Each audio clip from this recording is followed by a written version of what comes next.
Hi, we're having Jason Basden. He's telling us about his hats. We're at ConCarolinas 2012.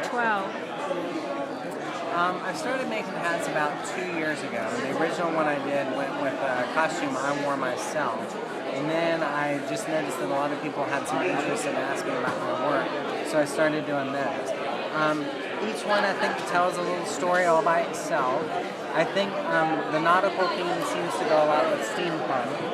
So a lot of people have really responded to the octopus hats that I've done. And so I actually started doing some where you can see ship parts, other aquatic creatures like the crab here that you see, the helm. There's another one up here I call the helmsman, where you can see the steering device from a ship.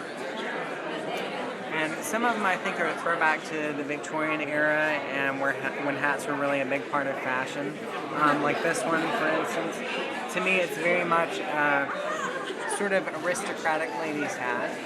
I kind of almost view it as a wedding hat myself too. Some of them I start out with an idea in mind. I start out with a costume someone's told me about. Some, if I find something that I think is very interesting, the bowler here, I wanted to do something with these bullets. These were actually bullets that were passed down through a box of my grandfather's stuff. So I know that they might have seen active combat at some point. I can't really allude to where that happened.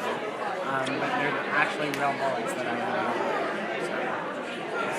know. Some of these are ones where I've taken the hat itself and I've added to it.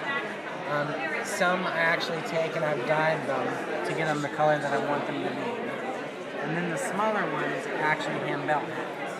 And so this one is kind of a paper-mache process, but instead of paper, I've actually used fabric. So the fabric accepts the glue, and then I can form it around an armature, and then it hardens, and so it's more rigid. So, and then some I've actually done like carved styrofoam. So this one has a styrofoam armature inside of it that I've carved to give it more of a flared out look. And then the flange is added down to the bottom, and there's a headband that would go around the back for someone to wear. It's extraordinary. Thank you. Thank you. Thank you so much.